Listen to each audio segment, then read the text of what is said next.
Okay, ladies and gentlemen, we're nearly there.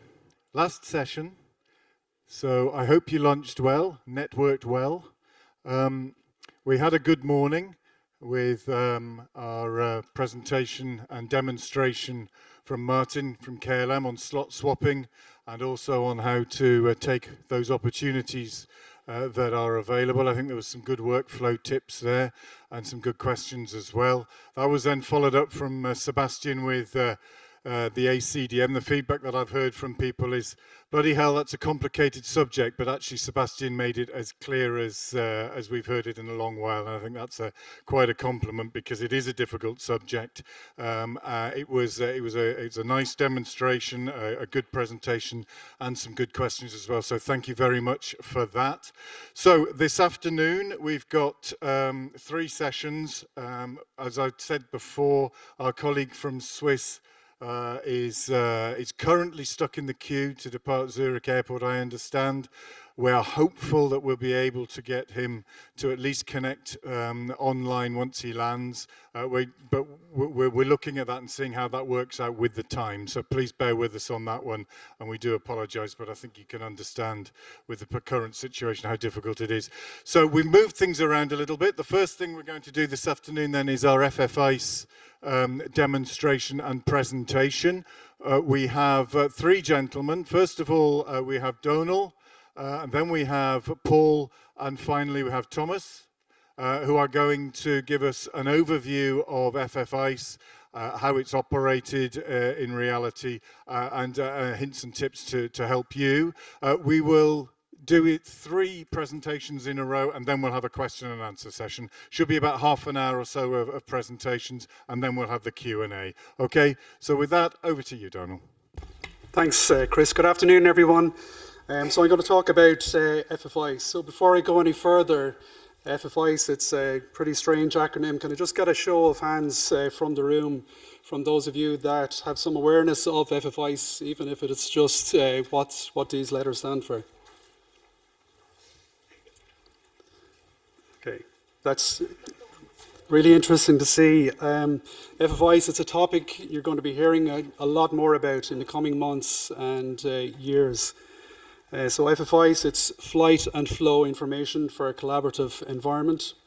And my name is Donal Lawler. I'm the project manager of the Flight Plan and Flight Data Evolution project team here in Network Manager, and we're working on the implementation of FFICE. I'm delighted to introduce the topic of FFICE to you. I'm going to be talking about the what, the why, and the when of FFICE, just to give you an overview of it. And then Paul from Lufthansa and Thomas from Lufthansa Systems will speak about their experience in the implementation of FFICE.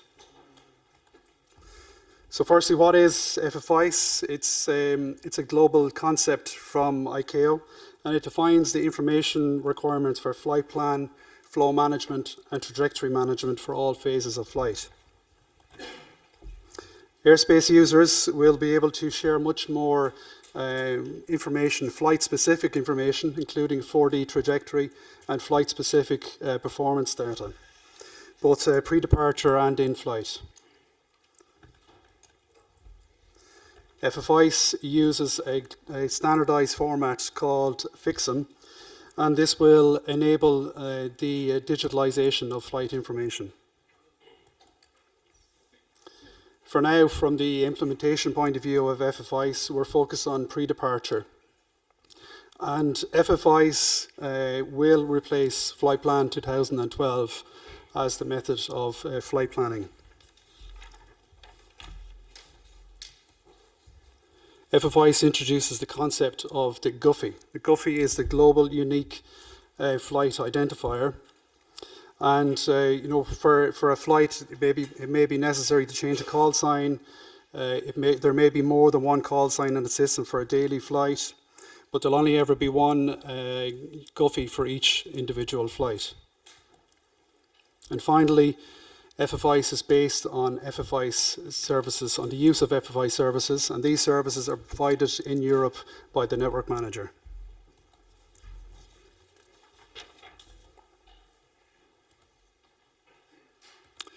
So I want to give you a visual impression of the difference between Flight Plan 2012 and an FFICE flight plan. So you're probably all pretty familiar with the Flight Plan 2012. It has a number of specific fields, and to be fair, it's quite limited in terms of its flexibility in extra information if you may want to share it. So we're moving from the environment of Flight Plan 2012, which enables human to machine interaction, to the FFICE flight plan. And this is just a short excerpt of an FFICE flight plan. It's not intended to be read by the human. It's a paradigm change in terms of the amount of information that can be shared in the flight plan and moving to an environment that requires machine-to-machine interaction. So why do we want to bring this in? So firstly, airspace users will be able to share much more information and flight-specific information about their flights. And this will enable ATM service providers to better understand and meet the operational requirements of the airspace users. It'll enable a much more enhanced collaboration between the airspace users, ANSPs, and the network manager, both pre-departure and in future in-flight, where trajectories will be able to be shared and optimized in all phases of flight. It's scalable and flexible to be able to adapt to future needs that we may not even have thought about yet. It's machine readable to be able to exchange vast amounts of information, and it's an enabler for trajectory-based operations. So to move to the when, so it's an ICAO concept, and in terms of implementation from an ICAO point of view, it's currently optional, although ICAO has provided an indicative sunset date of Flight Plan 2012 of 2034. But crucially, from a European point of view, we don't have this option, and we have a regulation called Commission Implementing Regulation 2021-116. It's otherwise known as the Common Project 1 or the CP1 regulation. And this regulation is intended to support the implementation of the European ATM Master Plan. This regulation requires the implementation of FFICE, and from the 31st of December 2025, this mandate states that all IFR GAT airspace users operating within the FIRs, UIRs of the European Union 27 member states, plus Norway and Switzerland, will be required to exchange their flight plan information using FFICE. So this will require you from this date at the latest to change your use of Flight Plan 2012 to FFICE. The CP1 requirement for the implementation of FFICE also applies to ANSPs and to the network manager.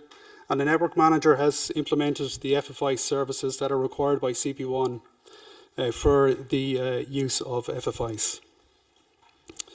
Last year, the network manager and the CSAR deployment manager launched a common FFICE support initiative and it's intended to enable and support the implementation of FFICE in accordance with the requirements of CP1. We would also recommend that you work closely with your flight plan service providers to try to meet this mandate by this date.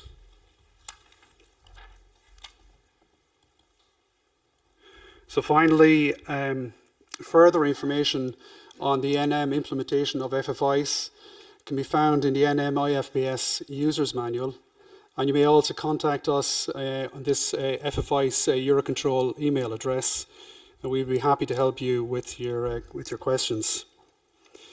So this is just a start for FFICE.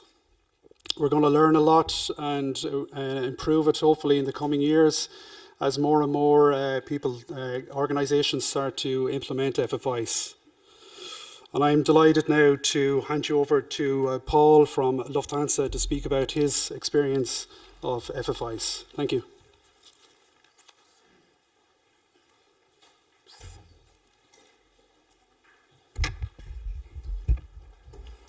Yes, thank you, Donald.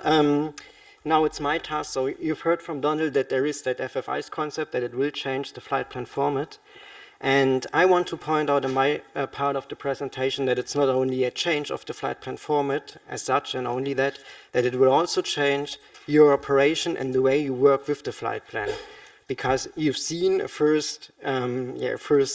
or you got a first idea on how it looks like, and you might have an idea already that it will significantly change how you work with the flight plan. You've seen a lot of NMP flight features in today and yesterday. You've seen how you copy-paste flight plans, how you work with the Field 15, and all that will and needs to change in the future with the FFI's flight plan. So my presentation is about the changes and challenges.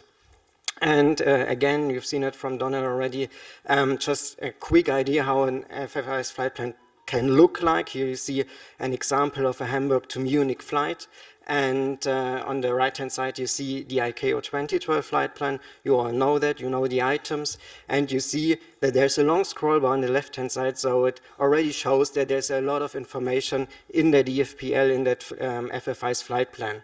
And the question is, what kind of information is there? The basic answer is, it's everything which you have in the ICAO 2012 flight plan, plus more. And plus more, in particular, is an better information on the trajectory, on the planned flight trajectory. So let's have a deeper look into that. So what is maybe same, but different? So that's, for example, about the aircraft type designator or some equipment codes and stuff like that.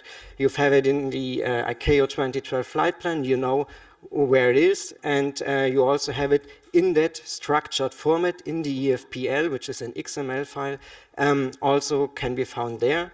As Donny already said, this file is not intended to be read or created by a human being.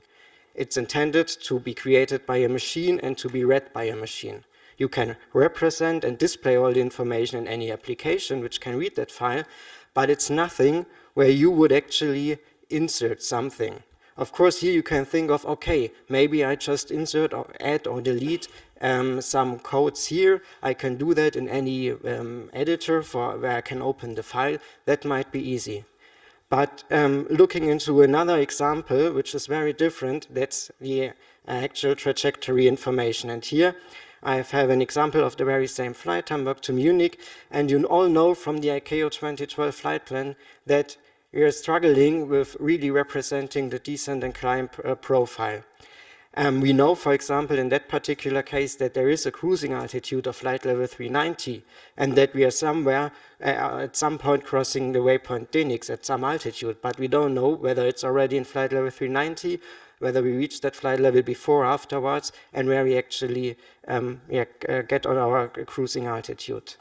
On the left-hand side, you see the example of the very same flight from an EFPL point of view. You see that we have an altitude information on the waypoint Denix. You might see it, it's very small, but we can have a deeper look into that in a second. You see that there is information on the altitude given in meters. Don't be worried about that. Of course, any application can transfer it to feet and convert it. And we have not only that information about the waypoints, we also have the information on the actual top of climb. You see it below that there is an information given where that top of climb really is and which altitude we reached there. So there is much better information on the vertical profile, on the trajectory, also with regards to timing. So we have the information at which time we crossed a certain waypoints, much better than it is right now in the ICAO 2012 flight plan.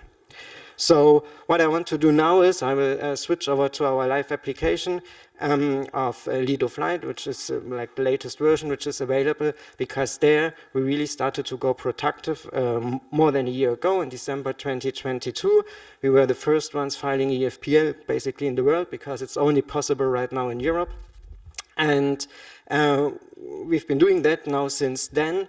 You will see that there's only few flights, not only because there are cancelled flights today in Munich due to the weather, but we did not really ramp up in the last months and weeks the amount of flights which we file as EFPL because of the challenges I want to point out later on. So we were together with Lufthansa Systems and the network manager in Caesar deployment project to first of all test it carefully, that we get the acknowledge rates we want to achieve, and then went productive, as I said, more than a year ago. And here you can now see, first of all, I will switch to original format, how an EFPL would look like. And I can scroll through here. So it's a flight from Copenhagen to Munich. Again, not a very long flight. I might zoom in a bit. Hope you can see it very well on your screens. So it is an XML file, and you see, okay, it can be just represented in the very original format, which does not really help you, because if I ask you, okay, please read that file and tell me how the flight, where it will go along, you won't be able to answer that within 5 seconds, I would assume. So that's all the information in the original format. I can also maybe make it a bit bigger, but there is a way, and Lido found a way together with with the designers to represent it in kind of a table format. So you see that there is the information represented in a structured way, and you see things which you all know, for example, the cruising flight level, the call sign, for example. You also see information on the weight, which is also part of the trajectory. And here you can see, for example, equipment. And if you go further down here, it's going to be interesting, because that's the trajectory information. And I just explained you, there is information, for example, on the top of climb. You always have the altitude. Again, here, give it in meters. It's no magic, just to convert it into feet if you want. And also about the relative time from departure. So you really have the information on the trajectory represented here in a table format. So it's kind of an extended nav log, I would say. And also information on the weight, as I just mentioned, so which is the gross weight. So Network Manager, as well as any ATC unit, could use that information for recalculating the trajectory in their system to improve and getting closer to what we think our flight would look like. Okay, what are now the benefits of representing it? And by the way, one example here, the Goofy, the unique flight identifier, which Donald mentioned, is given here. And as you see already, that's also not intended to be read by you, but rather by a machine, as you would not, call NM help desk and explain or talk about the Goofy. So what you can do is, oops, this one, you can, for example, just compare flight plans. That's easy. So you see here, for one example, flight level 390, and here we have flight level 380 in the beginning. So you can compare that and different weights and stuff like that. So that's possible with that kind of technical format to better compare and figure out the difference. And you can, and also Lido here found a solution to display kind of a log. So what you also see, it's possible to do IFPUV check. It's also done in the new format then. If you file it in the new format, you also check for validity in that new format, so that it can be really assured that it's going to be acknowledged. And we found here a way to say, okay, there is, for example, a change. In EFPL wording, it's not actually a change, it's an EFPL update, to be technically precise, but we just named it in the very same way, just not to confuse the users by different terminology. And again, if you click on here, you can see the original format, which we need for some investigation if something goes wrong, but which is actually not intended to be read by a human being. And that brings me actually to the challenges, because now thinking about what we've seen in the last, or yesterday and today, how you work with a flight plan, right away tells you, okay, basically in 2 years, when that regulation is in place, it's going to be difficult to do the things you do right now in the very same way. One point before, we now file the full truth about the vertical profile, and you probably all know that there is challenges with the vertical profile right now with the item 15, and that you sometimes think, oh, if Network Manager would better understand what my trajectory is, it would be good, because I would rather receive an acknowledge than a reject. But is that always the case? It can be the case, it can be good, it can have the positive impact to receive an acknowledge instead of a reject, but it can be also vice versa. It can be that there is a reject instead of an acknowledge because you actually have an invalid flight plan in your system and it was just hidden in the item 15. And the very same applies to regulations. It might be that you get now into a regulated sector, which is not positive for you, but it might be that due to that better understanding of the trajectory, you're actually out of a regulated sector and avoid a slot. So it has both sides, and that's a very important information, I would say. Not everything is going to be better, it's just going to be more transparent and can be positive or negative out of your point of view. And there's another thing about the vertical profile. We also receive an answer from Network Manager. So Network Manager still recalculates the vertical profile again in the Network Manager system based on the data they have. Of course, with much more data we provide, and we receive back a so-called agreed trajectory. Now the question is, who did agree to the trajectory? It's basically only one, that's the Network Manager. And now we receive that reply, and the question could be, okay, what to do with that reply? Does it change anything in your operation? It's an open question. You might think about it. Thomas will give an outlook after my presentation on what Lido plans to do with that. But it's something new which you can think of how to use it. Right now in our Lido system, we're not really using it for any further consideration regarding like a recalculation or something. But yeah, Thomas will give an outlook on that later on. But now coming to the changes and the challenges, and I just put some examples on that slide, and you've seen it yesterday, today, changes in item 15, just quickly adjust an EUBT in the flight plan, change anything quickly, manually filing it, copy pasting it is, and I would say, simply more or less impossible. Of course, as I said, there are things which you might change quickly. You can think about, okay, maybe changing an aircraft registration could be done quickly via your flight planning application. But in particular, with regards to the trajectory, it means that filing a new trajectory always means that it has to be recalculated by your flight planning system to consider that trajectory in an EFPL, because you won't be able to manipulate the flight plan, the EFPL, in a manual way.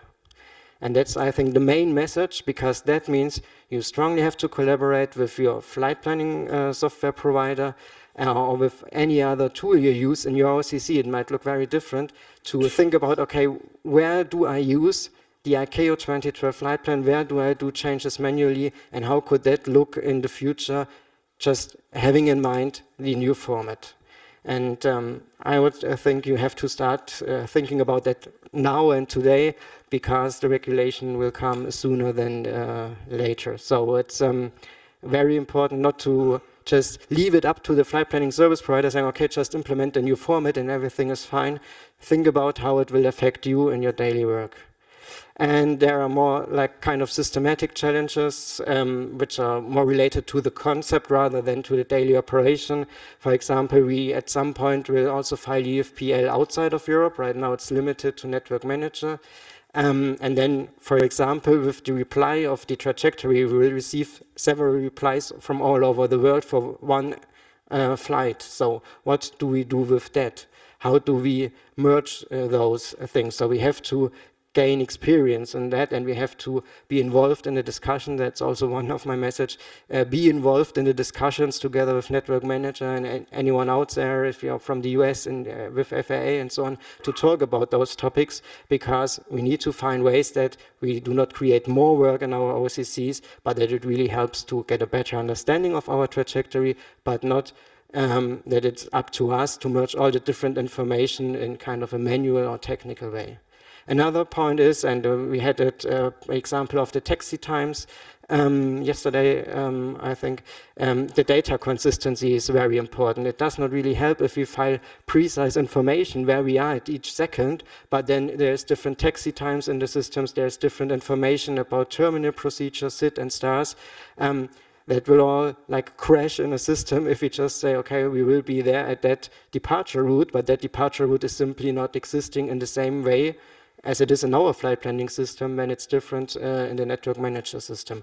While now there are kind of technical workarounds to mitigate those things, but it's not the idea actually to mitigate those things. We need to work for better data consistency. And another point, and you've seen it in NMP flight, you can apply changes, you can do it out of your flight planning system probably, and so on. So you have several ways of working with the flight plan. Right now, EFPL, there's only one way, which is the web connection from our flight planning system to the network manager system. And if something there does not work, there is no second way right now. Of course, in 2 years, ICAO 2012 flight plan will be still there, and if something does not work, you can fall back, and we do also have a fallback use case in our application in Lido, but it has to be also thought of how that could work later on, because just to trust one line of communication is probably not enough for your operation. So these are more questions than answers from my side. So because I just raised open question, and it's up to you, I think that you consider the change and that you think about how to change your operation and the processes to be prepared for that only technical kind of format change, which will lead to the way you create and update your flight plans. So that's all from my side, I think. Yes, it is. And I will hand over to Thomas from Lufthansa Systems, who basically implemented the EFPL in the Lido flight system, and he will give an outlook on the future in Lido. Okay. So let's see if I can work on it. Okay. Good afternoon. I don't have much time, I think. I will try to be not as fast that you cannot follow me.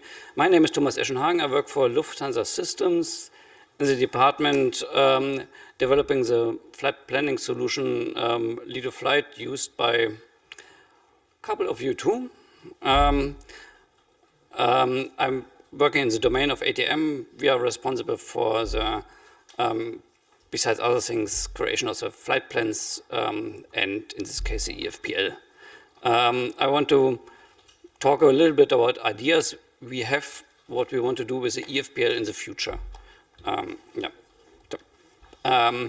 Few technical aspects, some were mentioned already, but I wanted to put it together on one slide.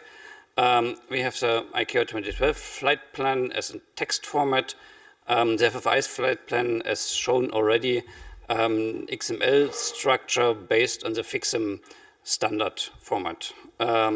The ICAO flight plan will be transmitted via telex messages, via FTN or Ethernet networks. The EFPL will be transmitted via web services, which is a new internet technology, for instance, NMB2B web services. So it's also a complete different way of transmission. It's no possibility to send an EFPL via telex. No. Flight messages in the ICAO flight plan, you know them, FPL, change, delay, and cancel. The corresponding things in FFIs, web service requests, flight plan update, and flight plan cancellation, and also similar for the replies. So the reply messages, acknowledge, reject, and manual correspond to replies concerning flight plan update, and flight plan cancellation. And here you see them. It's again also a small part. I didn't put the scroll bar. You can imagine it goes down. On the left-hand side, the request XML structure is shown by Paul already. No wonder the reply looks the same. It's also an XML structure. So what we get from EUROCONTROL is indeed not readable for many. I want to say not for because I can read, but this is a different story. It's my business. So it's not intended for you to read it. Nevertheless, we present it. Paul was also showing it already. To have it at least available, but it's not possible to work on it really. We will present the reply. Our goal is to present reply in the same way as we present the request in some kind of table view. You see here the request part. The reply part will look in the same, which allows also to compare request and reply on this level, as already shown by Paul, with different flight plans. In addition, we will display request and reply in graphical form. Here for 2 flights on the left, 1 flight on the right-hand flight, on top the horizontal profile and on bottom the horizontal route, sorry, and on bottom the vertical profile. This is another example. This is 1 flight on top, from left to right, the complete trajectory, the departure procedure part and the arrival procedure part, and on bottom you see the corresponding vertical profile for the complete flight, for the departure procedure and arrival procedure part. For sure, we will not show it in this Excel style stuff. We will show it in the same way as we do it in LidoFlight for the flight plan, the route on the map and the vertical profile. So in the future here, we will show both the flight plan as well as the reply. What's next? Next step after displaying the reply is the analysis of the reply. It was mentioned already, NM uses the file trajectory, the trajectory in the request, and calculates its own NM calculated trajectory, which considers additional constraints. For instance, the well-known profile tuning restrictions and other constraints. This has an impact mainly to the 4D trajectory. Put here the terms already again. So in the request we have the file trajectory, in the reply we have the agreed trajectory. In both cases a 4D trajectory, and the agreed trajectory can differ from the file trajectory. The main parts that differ are the procedure parts and the cruise levels because of the application of additional constraints, which result in different trip distance and different trip time in the end. Different, this is not obvious. The challenge out of it is how we are able to identify how much the trajectory in the reply differs from the trajectory in the request. It's a 4D trajectory, so with 3 dimensions and time, and so you can imagine to quantify somehow how much is the difference, because if both trajectories differs much, then it might be required that the dispatcher has a look on it and says, I need to do something. But if the trajectories are almost the same, they will probably never be exactly the same, which would be nice, but I don't expect other thing. So if they're almost the same, then the dispatcher doesn't need to do anything because they're quite the same. So, more, okay. What are significant differences? Here I have 1 point of a trajectory on the left-hand side in the request and on the right-hand side in the reply. You see already the amount of text is different, but if you have a closer look, then we see the designator is the same, so we assume it is the same point. And in yellow I highlighted the differences. The along route distance, so the trip distance is different, the altitude is different, the trip time is different, even the coordinates are different. How does it happen that in our system we have different coordinates for the same point than EUROCONTROL? We can think about and talk about and discuss, but the interesting question or the challenge is to determine or to quantify the difference and see, is this difference in an acceptable threshold, whatever it is, it's not yet defined, or is it are these points too far away from each other to say, okay, they represent a significant change that somebody needs to have a look on it. For instance, if the altitude difference is too much, then there's a different vertical profile, which needs to be analyzed by the dispatcher. So analysis is an important thing. Other thing is the reply contains additional points. Are these points acceptable because they are, how to say, on the path of the requested trajectory, or if they are far away? So do they represent route changes or significant vertical changes? So how it's possible to identify if an additional point in the reply represents a significant difference? I don't have an answer yet, but it's a challenge we have to, we are faced, and we have to find a solution for it. After the analysis, the next step is what we at least have in mind is what can we do with the reply that we get. And one aspect is that we want to use elements of the reply to recalculate on this base the trajectory, to have also the possibility to evaluate the reply with regard to the constraint information and the weather information that we have in our system. And the main elements are here highlighted in blue for 2 points, are additional constraints that are provided in the reply that can be used to be considered in subsequent trajectory calculations.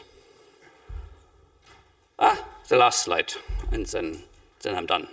Far in the future, we would like to elaborate the concept of the FFI's planning service. The FFI's planning service is an interesting concept from, at least from my point of view, because it, how to say, has advantages. Okay, the idea is that first flight calculations start already 24 or even 36 hours before EUBT, and that the first calculation considers as less as possible constraints. NM will answer with a reply that might contain additional constraints. And these additional constraints can then be used for next flight calculations, which gives such an iteration which ends up in a point when the reply contains the same constraints as used in the request. So when the agreed trajectory, it's not yet, so the trajectory in the reply contains the same constraints as used for the flight trajectory. This would be the first iteration. And then NM has a concept of periodic re-evaluations of the provided trajectory over the time when changes come in the system, the trajectory to be re-evaluated and could result in additional need for consideration of additional constraints, which would be provided to us, can be again used in additional flight calculations. The goals for this concept is that NM gets an early information about the traffic demand, which could allow to activate only necessary constraints and not all constraints that are published. So one concept that is in this, could be used in this relation is dynamic RUT concept, so that only necessary constraints need to be activated. In the end, flights could become less restricted. It's at least a hope. And for the airlines, it could result in the fact that the flight trajectory can become the agreed trajectory without additional changes, which moves the how to say, constraint negotiation in an earlier phase of the planning, and the constraint situation becomes more stable closer to the EUBT. That's it. Thank you very much. Thank you very much, Thomas. Thank you, Thomas. Thank you, Paul, and thank you, Donal. Quite a wide-ranging subject, quite a complex subject.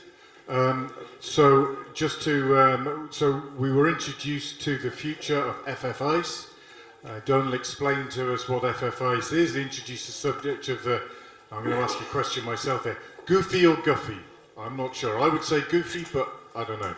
But we'll take a vote on it later. And so we introduced that, looked at some of the difference between 2012 flight plan and the future FFI's flight plans, and the mandate for it, although there isn't a mandate at the moment, we are implementing it in Europe.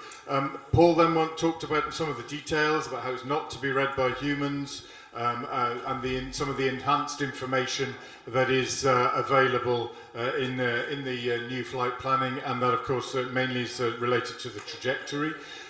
We touched on the subject of the acknowledged reject conundrum and the transparency there, and the idea of an agreed trajectory and who actually is agreeing that.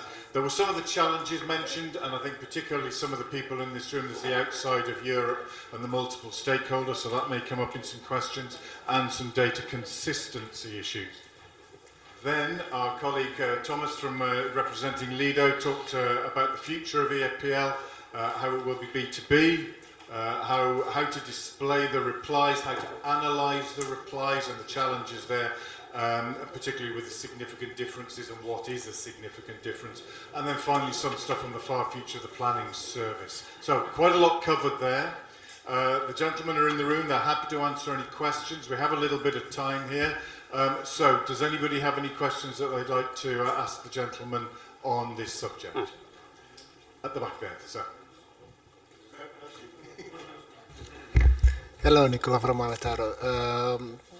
I have a question regarding other flight planning systems. Will they need to have also integrated FFIs, or it will be only available in Lido?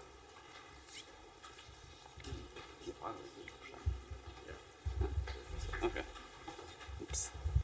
So your question is if everyone has to implement it by given the mandate, or?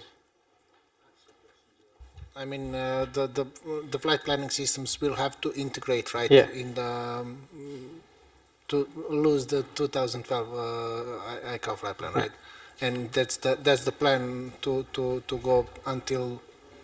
That's then the question to your flight planning service provider, what the plan is. Like, we work together with Lido because we knew that's coming, but by the end of the day, everyone has to implement it. And as I said, I think it's not only about just implementing the format as such, because there is, documentation on that, and you could do that, but also how the user will interact with it. So there's actually more change in the flight planning system, I would foresee, than just implementing only the format, how to file it.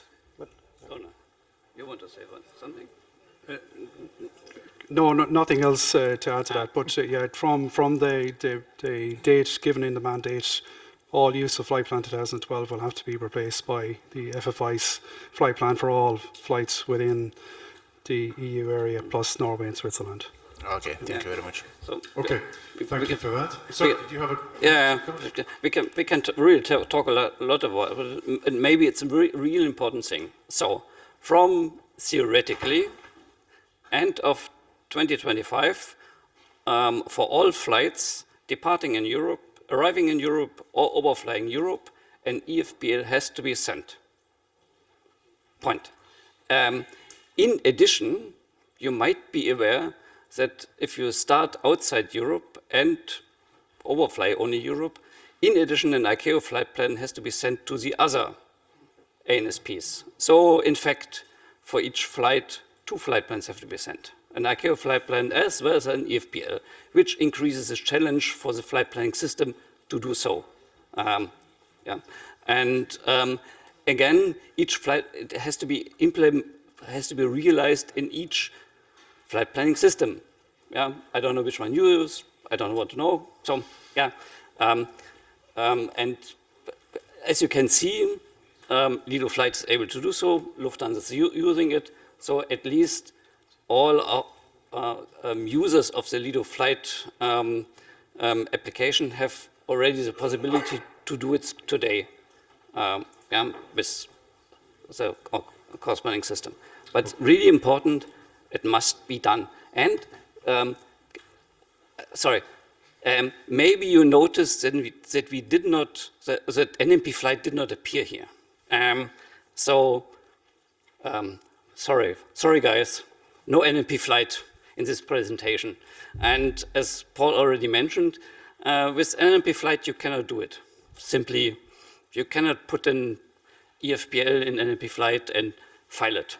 Yeah, so nothing that, in fact, really nothing that is available in NMP flight today. And sorry, Martin, NMP flight is not the future. But yeah, so the future will be a tool that supports an EFPL. It must be. And somebody could, I don't know, Andy maybe says when this tool will be available. I don't know. Sorry, I'm done. Okay, thank you. NMP flight is the future, by the way. Okay. Okay, there's a couple of questions. Gentleman from Luxor. Yes, hi, it's Mohammed from Luxor. So as you mentioned, the flight plan, the EFPL will not be possible to send it via CETA or AFTN. By now, for the destination outside of Europe, where we are coming back to Europe, we have to send some flight plans using AFTN. Does the system will be exist later? As you said just right now, we will have to send again a flight plan an ICAO format for the outstation. So we'll be ending using two systems actually. That's part of my question, and it will be a huge work for us, I think. But the other part is a flight planning service provider. Are they aware about that? They will provide anything for us because we are the end user actually. And just to have an idea if it is announced and known for the providers or not. The first question I can answer yes. The flight planning system will for such cases, each flight planning system will for such cases have to have the possibility to send an ICAO flight plan via AFTN or CETA, as well as an EFPL via B2B services. So both need to be supported for a longer period of time, at least until 2034, the sunset date of ICAO, which might be. So with regard to the other flight planning system providers, I cannot really tell exactly if all are aware of it. It would be good if all airlines approach their provider and ask them and challenge them. I know that a couple of other companies are already working on it. Yeah, so at least the major ones are aware of it and are already working on it. Thanks. Any other comments? Our gentleman from Turkey, please. From Sanekbes. And can Lido support both ICO 2012 and also the EFPL in the same time for each flight? Ist noch nicht realisiert, oder? Yeah, so right now it's not realized, but basically Thomas mentioned it already. I think it needs to be implemented because otherwise it won't be possible to fly outside of Europe, you know, to leave Europe or to enter Europe. And at least Lufthansa still wants to do those flights, so that's why we need to have it implemented. Yeah. Thank you. Okay, thank you. Over there. Jet Story Poland. I have a question. The new format is designed to be done only from the point of flight planning tool, not manually. And I have a question to NM operator. So what about tools for validation in NOP, NMP? Because they will be useless. Because we have to got some kind of validation tool built up in a flight planning tool, right?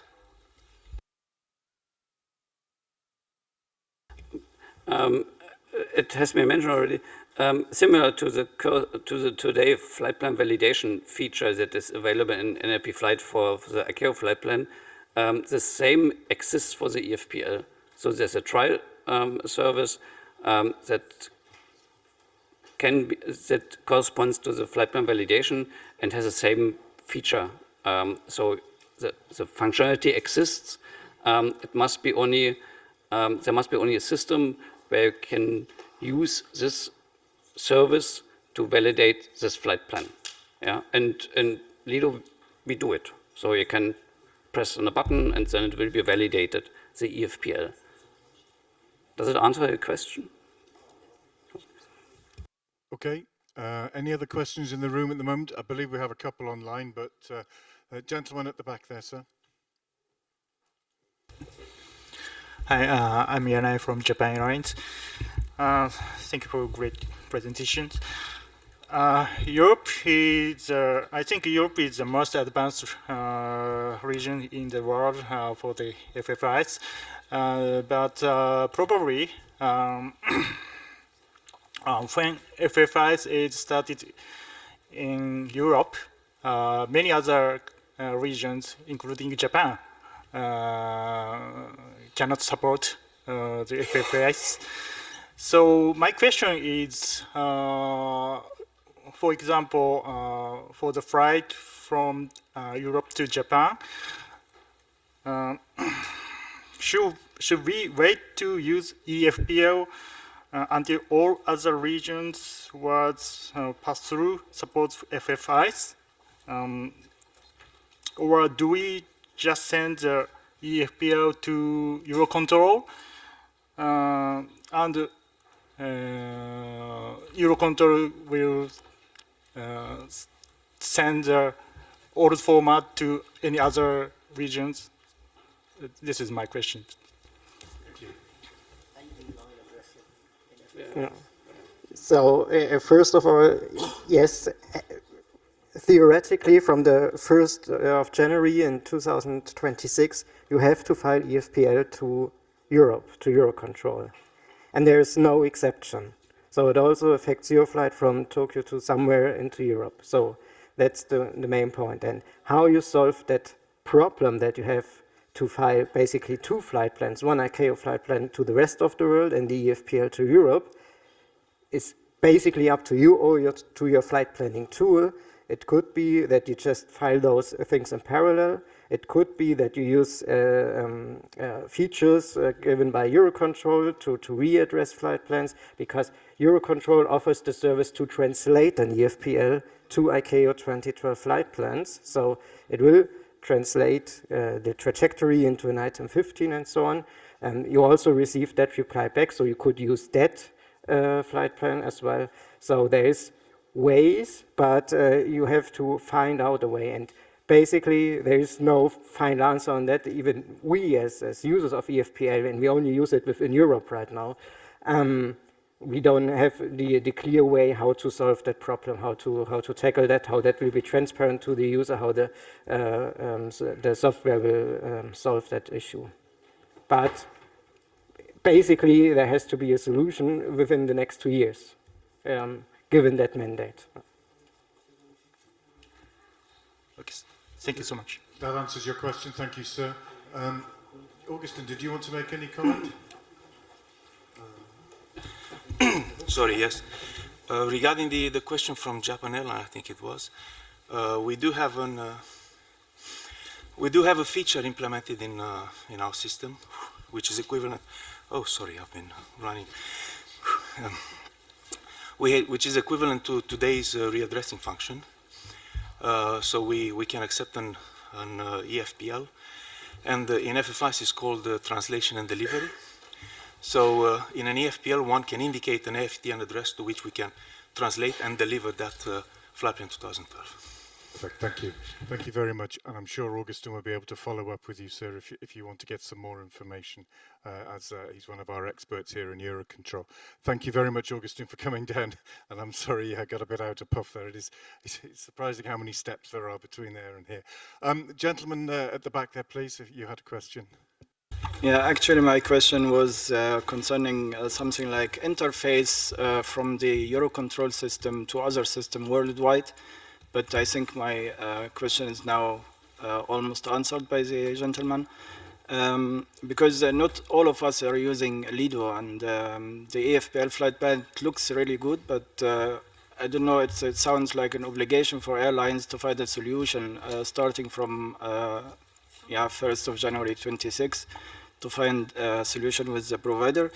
But if there is something like that, as you mentioned, the gentleman mentioned now, for interfacing, just to, we are the European user, we send the flight plan as usual, and EUROCONTROL, in cooperation with other, let's say FAA or something, can transmit the flight plan outside Europe. That will be easier for everyone, I think.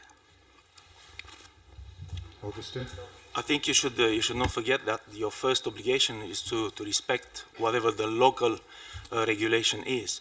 So if the local regulation oblige you to submit a flight plan through the local ARO, then that's what you have to do. And of course, for Europe, you will have to submit an EFPL. But that obligation needs to be fulfilled, of course. So it's correct, I agree with you, but as I said the example before, our flights which departing from Europe to Africa, let's say, to Egypt, we send a flight plan, by the way back from Egypt to Europe, you have to send a flight plan via EFTN or, at worst case, via CETA. Otherwise, the local authorities in Egypt, they will not accept the flight plan. Thank you. Point well noted. And thank you for Augustin again for making himself available for 2 questions. That was good. Thank you. Wojciech from LOT, please. Yeah. Going back to my Jetstar colleague question regarding validation of the flight plan. If I understood your presentation correctly, it will not work the same way because we can file to validation system our EFPL proposition, and we will receive the accepted trajectory, which doesn't have to be the same we have filed. So as long as the validation system won't show the dispatcher the differences, it is worth nothing. Because what then the dispatcher should do, preparing the flight plan? Check each of these 200 and something lines to notice the difference. But sometimes I believe there can be only the difference in the profile, but in exceptional cases it can be, for example, difference with in an oceanic exit point. No. So we will send the ICAO flight plan 2012 to Iceland or Greenland. With some exit point. Oh, I put 24, okay. And they will have the other entry point than our exit point in Euro. So first of all, with regards to the validation, it works the same way given that you either receive a reply which means that what you would file is acceptable or not. So that's kind of the same information that it would always mean if you file that particular EFPL, it would be accepted or not. So that's the main message of that reply. With regards to the differences in the trajectory, the issue could happen actually right now already. So maybe Augustin can elaborate on that. So there is again a calculation of the trajectory in the NM system, and it could lead to not kind of any trajectory, but it can have differences. It can have differences today, and it can have differences in the future. The difference to today's workflow is that you are more aware in the reply what the difference in the NM system is, and that you might use it in your flight planning system. But again, if there is a difference between the request and the reply trajectory, but the validation check will tell you it's acceptable, you can still file the flight plan and it would be accepted. And I think it does not go that far that you have different oceanic entry and exit points. No, probably what should be explained, that's already a detail regarding the content of an EFPL. So the EFPL contains a group which is called route trajectory group, right? And effectively what it is, you have inside of this, you have the item 15, so the route, you have the expanded route, and you have then further details regarding the trajectory. So how you should look at this is like you're looking at the Google Maps, right? When you have an out view, you see the highways. You zoom in, you start seeing the boulevards. You zoom in even further, you start to see the small roads, sorry. And the small roads are what the details provided by the trajectory are. So in such a big discrepancy between an entry point or exit point from the oceanic, that should not result in this kind of exchanges. So basically, we're not modifying the part of item 15 of the route in our agreed trajectory. Okay, thank you. Thank you for that, and thank both of you for your answers. Gentleman from Korsica, you still have a question? Hi, Daniel from Korsica. My question is, which kind of feedback did you get from the dispatchers in the ops room out of your experience, because it has been 1 year, and does it generate a higher workload for the guys over there? Yes, it does. So that's the main message actually on the challenges.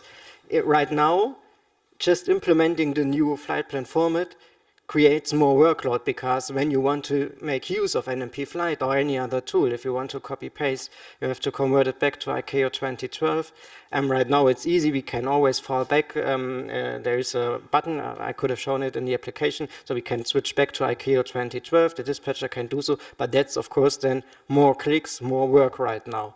And the message is, and we need to work together with Lido on that challenge as well, and everyone has to work on that challenge, how the flight planning system will support all the use cases you have right now in such a way that it does not end up in more workload. So we implemented it right now for the sake of testing it technically, getting the feedback, but we need to have improvements in Lido to really work with the flight plan, that we can roll it out on all the flights. So that's the way it is, and I think it will affect everyone independent of the flight planning tool you use.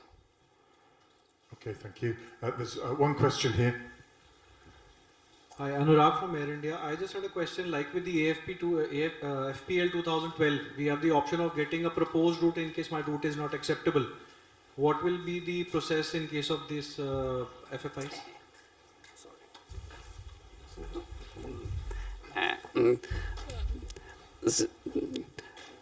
There does not exist a corresponding service for EFPL. So route proposals can be retrieved only on the basis of ICAO flight plans.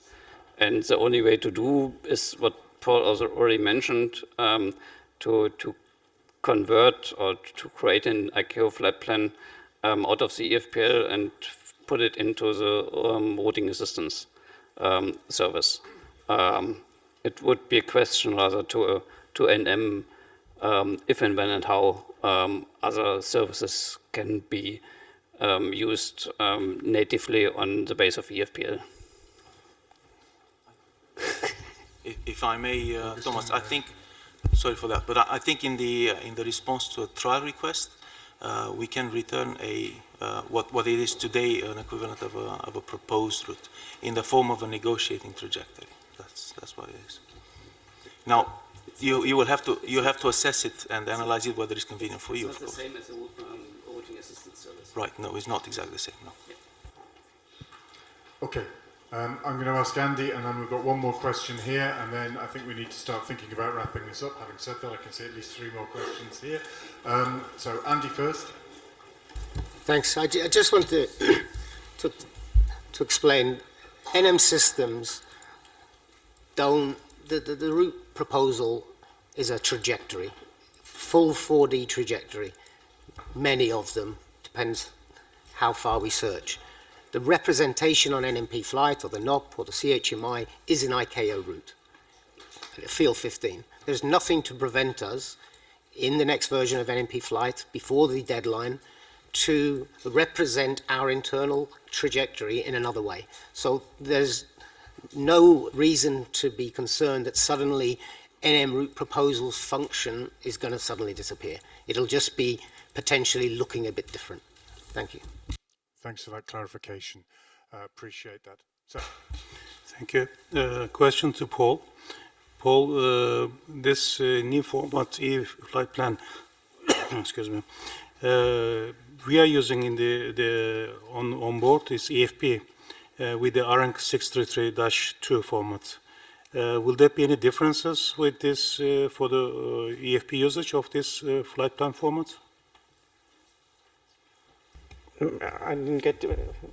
I didn't really get the question, I think, but you have the answer. Okay, so it doesn't have any impact to the ARANC 633 format sent to the EFP because you must see that both have the same source. So in the end, the source for everything is a result of the calculation, and the calculation result, which is in case of Lido megabytes of information, is then translated into an ICAO flight plan, translated into an EFPL, and translated into ARANC 633 format. So the EFPL does not have any impact to the transmission of flight plan information to the EFP. Okay? Now I also got a question given that answer, and the only point you might think about is the representation of the ATC flight plan in the briefing package. So you also have, ATC FPL, and just basically what you file, you also bring it to your briefing package. And now the question is, if there is, very far in the future, no ICAO 2012 flight plan at all, there is actually no reason to bring that into a briefing package, because it's right now, somehow displayed to have consistency between ATC and the crew. But by the end of the day, if you have the nav log and the whole briefing package, and if you file the whole trajectory with the same data, the nav log as such in the briefing is actually what you also send to ATC. So that's something you might think about, how to transfer that information to the crew, or if still needed, to have a dedicated section for the ATC FPL. okay, thank you. I noticed there are a few more questions, so I'll try and address a few of those. Our colleague from Swiss has landed, the Eagle has landed, so hopefully we'll be able to get a connection there. The gentleman on the end there, sir. Thank you very much.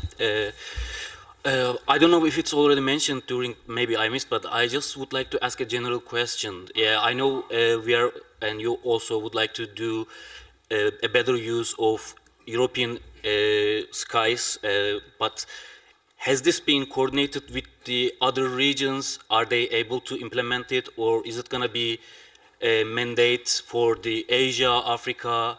Do they have the technology to be able to answer this? It's a general question, but I just want to know if it's going to be translated for another 20 years from ICAO to what is the benefit of that? So I just want to ask that. As I think for a general question, I'll try to provide a general answer. But as Donald indicated, this is an ICAO concept. It's been developed by ICAO, fully detailed by at ICAO level. So all the regions were involved that are aware of. The only difference between this development in terms of ICAO and the flight plan 2012 is that there is no precise imposed cutoff date at the global level. So they said it's on a need basis, on a region by region, as they wish to implement it. Basically, that's what it is. Are they capable? I know that there are plans in US region. I know there are plans in Japan, in Asian regions as well. There are many countries from Asia which are very, very much active in FFI's arena, I would say. So when it comes to when exactly are they going to implement it, I think we're looking at 2029 probably, or maybe a couple of years later. I don't know the exact years here. Officially in May 2025. Okay, thank you. Thank you very much. Donald, you're going to respond there? Yeah, we have a working group here in EUROCONTROL called the Flight Plan and Flight Data Evolution subgroup, and we're working on the implementation of FFIs. The FFA have joined as a member since the last meeting, and there is ongoing coordination between the CSAR Deployment Manager and the FAA. I think they're going to learn from what we're doing here in Europe, At the last meeting, they gave the indication that they wouldn't have a mandate for FFIs. Thank you very much for your answers. Yeah, I just wanted to know about, for example, our colleague just mentioned in Egypt, people are still going with the paper ICAO format there to tower to file the flight plan, and I just wanted to know if it's going to be applicable and everyone will be benefiting from this, or is it just for the European? Thank you very much for the answers. Okay, thank you. I want us to make sure that we finish on time today, because I know you will have flights to catch and all the rest of it. So we're still looking at about a 16:30 at latest for us to finish today. I want to take a couple more questions here. Our colleague from Swiss has landed, and hopefully he'll be able to connect. That's not guaranteed, of course, and we'll have to work out how that's going to happen. But I'll take a couple more questions on this. A couple more questions on this subject, then I'm going to go to the ones for the question and answer session, some of the more generic ones, general ones. You still have the opportunity on this subject, if I don't address it now, to please put it in the QR code. It will get addressed because we'll pass it on to Augustin, we'll pass it on to Peter, to Paul and Thomas, etc. Gentleman from Sun Express, you get the last question on this subject, sir. Can we just let the question be asked, please, thanks. As you mentioned, there will be some positive and negative impacts of usage the FFIs. So you are experiencing this on your operation partly.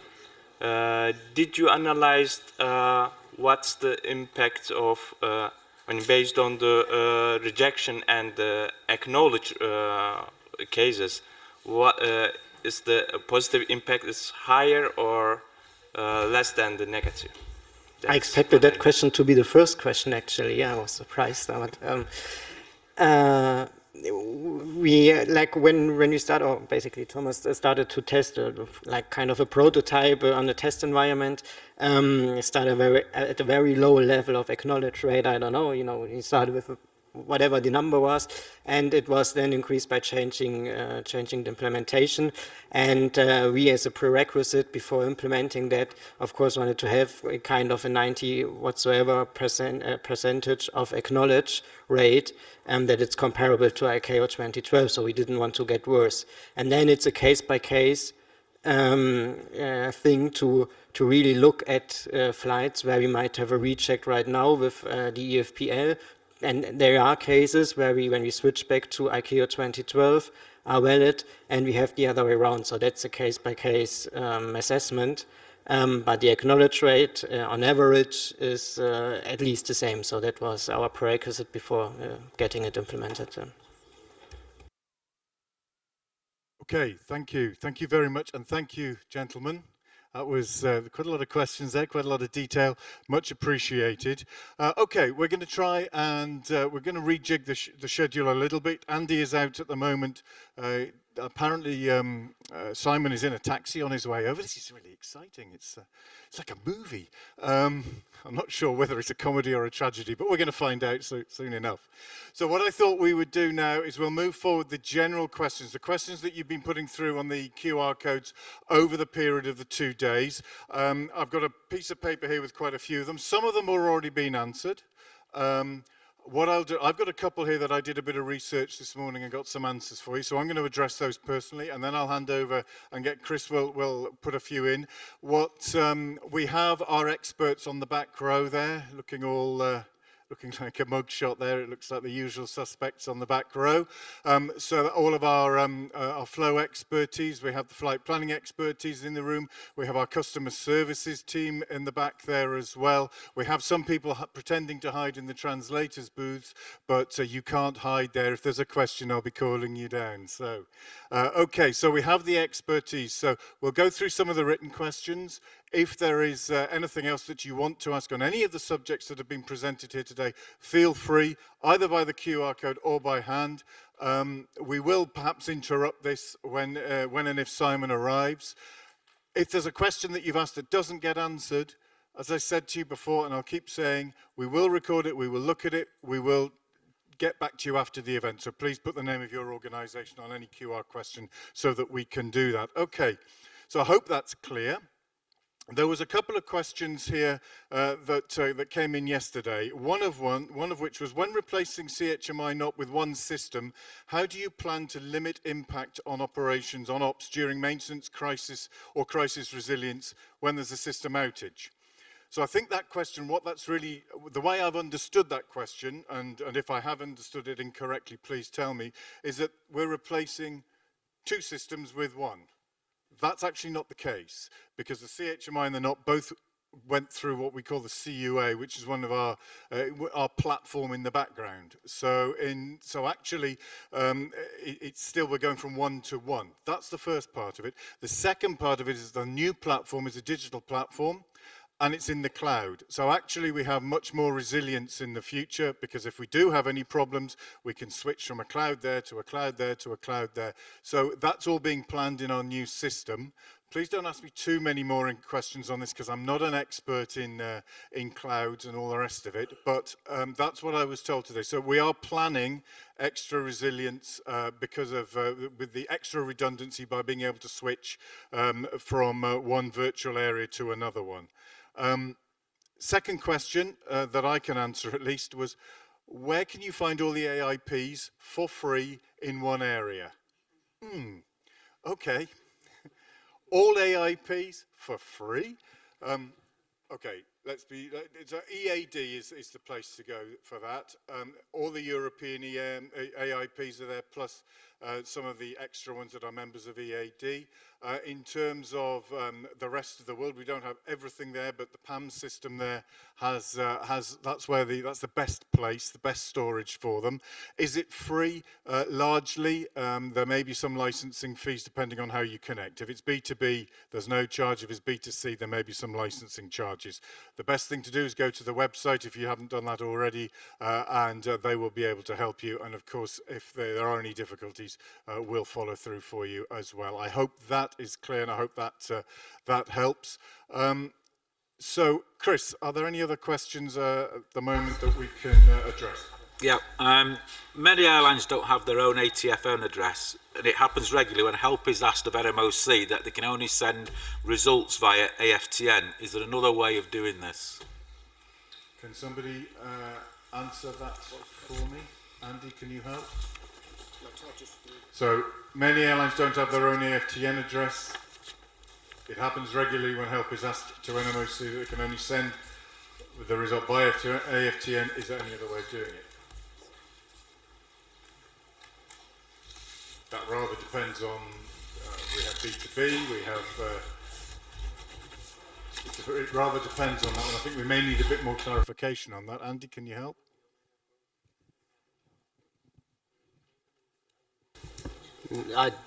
I don't quite understand the question, because our flight planning staff regularly answer email requests for help.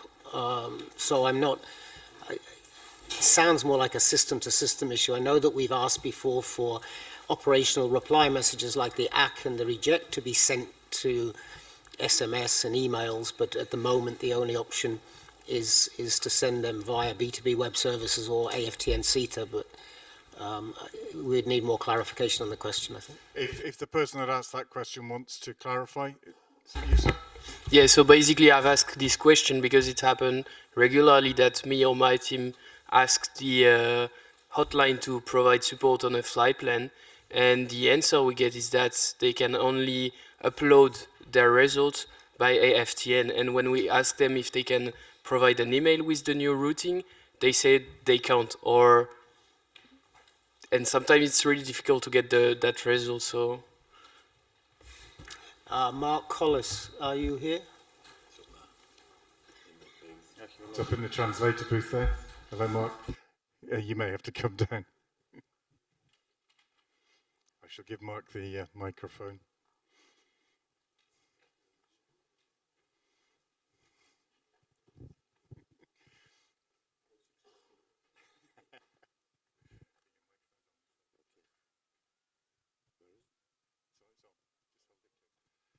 Okay, I understand the question. So sometimes we ask you to we do reply via AFTN or CETA, correct? This has to do with our systems. They are a bit separated from the email address we are using. So we prefer to send it via CETA or AFTN to keep our systems separately. Because email, we have to send a flight plan the request, we have to send it to the other computer, and then we can send it to you. So that's one of the reasons why we only do this in AFTN or CETA, but we can do it via email as well.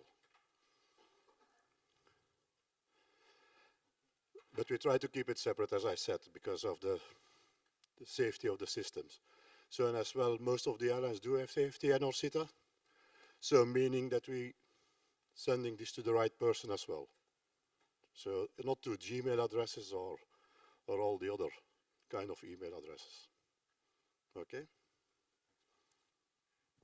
Thank you. I hope that's clear. Is there any follow-up on that? Okay, good. Thanks a lot, Mark. Just looking at the sheet of questions here, I found one that I can answer. I'm not sure I can answer it correctly, but I will attempt it, and then obviously one of my more expert colleagues can help me out if I get it wrong. Or are critical flights the same as filing ATFMX? The answer to that is, as far as I'm aware, no. One of them is, thanks, ATFM exempt approved is the ATFMX, which is only for very specific flights, which are very clearly delineated in our book and in our manuals. The critical flights were explained yesterday. That's the 5% with maximum of 20 per day, regulated per day. So I think that's the difference. I'm going to hand over to the gentleman. They're nodding, ladies, gentlemen. Have I got that correct, Nicola, Nirvana? Oh, look at that. Good. Excellent. Thank you. So that's the difference there. There was also a suggestion here about can you set up different rights for different tokens, just read for pilots, critical marking for supervisors only, etc. Now, we've discussed tokens before in the last couple of days at the beginning. Yes, there are issues. We are looking at it for our new system, access rights and such like. Our customer service people are well aware of that. So it is a suggestion that we'll take on board. And if there are any further suggestions for how you would like to access our systems in the future, then we will try and take those on board. So please do make those suggestions. Chris. Yep, an interesting one here, which I think has been bandied around recently. What is the policy for a flight with a last validation limit who got a CTOT after that time? Should the route be changed? Simon? If you get a CTOT, the system will make sure that you will not enter the flight plan restriction. It will actually give you a CTOT to arrive before the closure of that system, of that restriction. So you're actually favored in compared to all the other flights in the regulation. However, there are periods when we have significant numbers of these flights where we may have to do some coordination. I don't know if you have heard the term before, but these are the so-called V flights. They are indicated in our slot list with a V, and they can create an overload situation for the ATCs. So there are different ways of handling this. And one of the last resorts we have in this case is to suspend your flight. So there might be a suspension because of a restriction, and then we are asking you to refile and to stay out of that restriction. Thank you very much, Simon. And that sort of disruption, we're talking normally large-scale military exercises, but more commonly these days when there's industrial action is one of the more common times that we might find that. So it is a difficult situation, but we do our best to resolve that for you. I'm quite happy to take any questions from the floor. You guys will get priority over what you asked yesterday, so if there is anything, please just stick your hand up. In the meantime, Chris? Yep. Is there any point in having in field 18 IFPS rerouted accepted or route change or anything? Because we say this a lot, because we've got the ACK and the rejection now, no one is really looking at this manual message. So how would an operator who's struggling with a route, who's got an ACK, be advised there could be a better route? Do they speak to IFPS or what do they do? the IFPS reroute accepted is actually doesn't exist anymore because of our reject policy. It only exists for flights which are not directly rejected, like hospital flights, search and rescue flights, and things like that. So special statuses. So for the rest, the IFPS-RA has no sense to be filed at this moment for a normal flight plan. So there's only one procedure left with IFPS-RA, that you file a DCT in item 15, speed and level group, remark IFPS-RA, and at that moment the system will automatically generate a routing for you and accept the flight plan as it finds one. That's the only use at this moment. I think more the question is, Mark, if an operator files, just gets an acknowledgement off a route that they don't like and they can't find anything else, what's the policy for contacting IFPS to help? You can call us by the number which is on your brochure there. You can send an email. Yeah, that's about it. When you call us, most of the time we will ask you to file a flight plan, even incorrectly, because we need the aircraft data to make you a routing. And then you come to the solution that the previous person asked there. So then we have an originator address, and we will reply to you with a valid routing, with a route proposal. Or via email, we just reply via email. That's it. But be aware that the email is not constantly monitored. So the email is not constantly monitored. It's just a mailbox which is there, but it's not always someone sitting behind it and just waiting. It's not a help desk, as you should say. It's just a normal email, so it can take 1 hour, 2 hours. So when it's operationally urgent, give us a call. Okay? But file something before that, at least we have your aircraft data. All right? So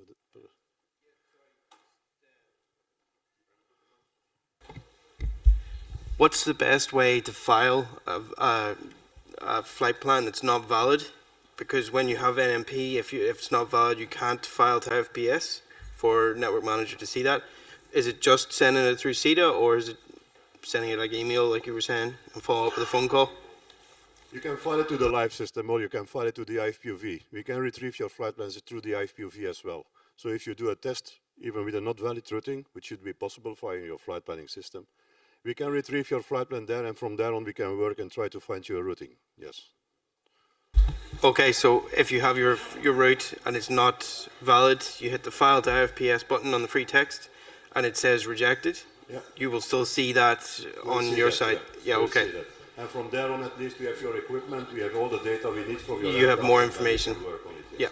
Yeah. We have your aircraft type, and everything is there. Because Okay. otherwise we can't really help you without anything. So we're working in the blind, okay? Thank you. Thank you very much, Mark. Thank you very much, Mark. I have a question from my good friend from Sun Express.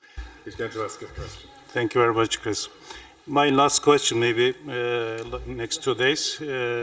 My question is regarding with the flight suspensions.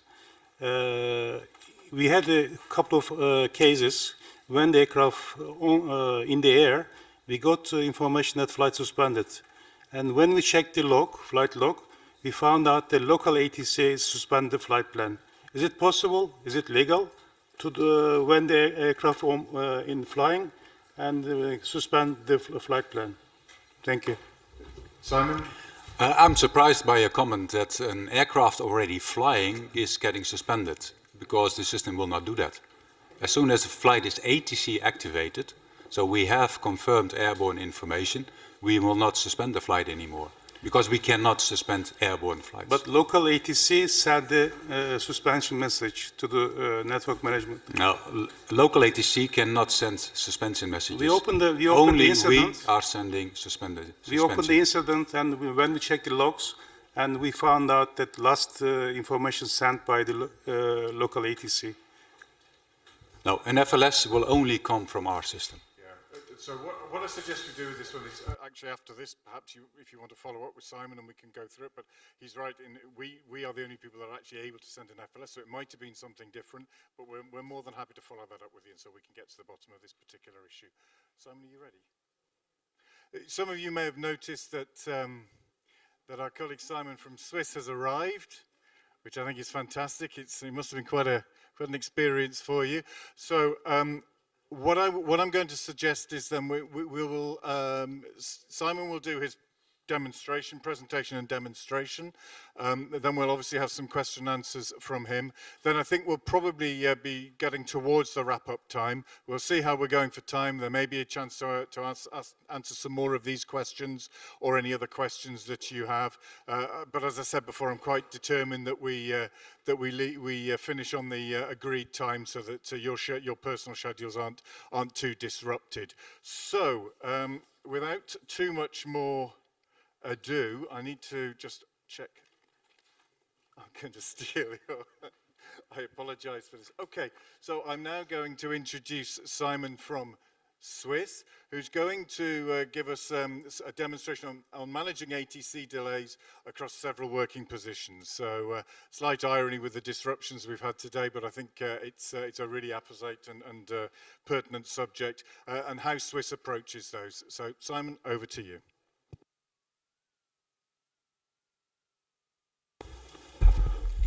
I guess I'm on, yes. Hello everyone. So I'm really surprised that I'm here. I didn't expect that. So today no ATC slots. It was rather the weather all over Europe, but I guess the ATC slots will be back in the summer. So I'm glad to be here to tell you something about it.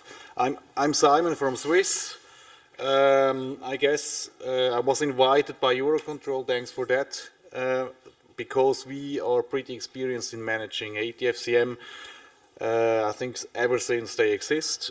Reason for that is in Zurich we are heavily regulated, basically every day, and also with the curfew we have at Zurich Airport and our wave systems, we're really experienced in kind of reducing delays and working closely together with EUROCONTROL as well. So to myself, I'm Simon Giesler. I'm for about 17 years in the industry, first with ATC, then with Swiss. Some of you know me from the CDM working groups, where I'm a bit active as well. And yeah, and I was invited to tell you something about our ATFCM working positions and how we're gonna use, in particular, NMP flights on those working positions. So when talking about ATFCM working position, I'd like to first tell you what is an ATFCM working position in our context. So you have to imagine that in our environment, the short-haul fleet is completely automated. So no dispatcher will ever touch a flight, a short-haul flight in our system. So basically we will only supervise the automation, and this is done at this working position. Obviously, I heard already you are talking about flight suspensions, maybe also about rejects. This is also the task of this working position. So that guy or these guys are dealing with rejects and flight suspensions. Adjusting EOPT, pretty straightforward, is also done at that working positions. Detect and resolve CDM discrepancies is also part of their tasks. Execute CTOT swaps. So we, maybe together with Martin from KLM, are the ones which are doing the most CTOT swaps, I guess. Slot extensions is part of these working positions. And then it really comes down to what takes the most of the capacity, at least in summer. Everybody in here, I guess, knows it, reroute around slot restrictions. And this is basically the only time when we also touch short-haul flights. And I will come back to that later on, because this is pretty important in our environment. Before STD minus 2 hours, we are basically free whatever we do to a flight. And if we change something on short notice, and on short notice in our context is within 2 hours, only then we have to inform the crew. And this is pretty important when collaborating between flight dispatch and the flight crew in our context. So we basically have a silent handover of the flight plan between dispatch and the flight crews, and this is really linked to this boundary STD minus 2 hours. So until, let's say, 121 minutes, we can do whatever we want without actively telling the crew. Within minus 119 minutes, we have to approach the crew. This ATFCM working position, we staff it according season. In wintertime, we only have 1 guy working there. In summertime, we have up to 3 colleagues at those positions at the same time. That means in summertime 6 throughout the day, in winter 2 throughout the day. That's you see, with the automation we have in winter, we usually don't have much work to do, and in summer it increases. So with this setup between 1 to 3, this raises the question how we share the workload among those positions. And that's why I'm really in here to tell you how we use NMP Flight on work share and task shares. Quickly, in the past, we used to basically divide the fleet into aircraft types. We had, on one hand, we had the old Afro fleet, on the other hand, we had the Airbus fleet, and that's how the working position or the tasks or the fleet was separated. This was a clear distinction, but it was not efficient. I make you one example. We experienced a guy working on the Afro fleet trying to reroute the flight around a slot regulation in, I think it was somewhere Hungary. He spent about 20 minutes and he wasn't successful. Then after that he went up, was of course annoyed and tried to get a coffee. When he got up, he noticed that his colleague at the other desk, at the Airbus desk, was trying the same with one of his flights.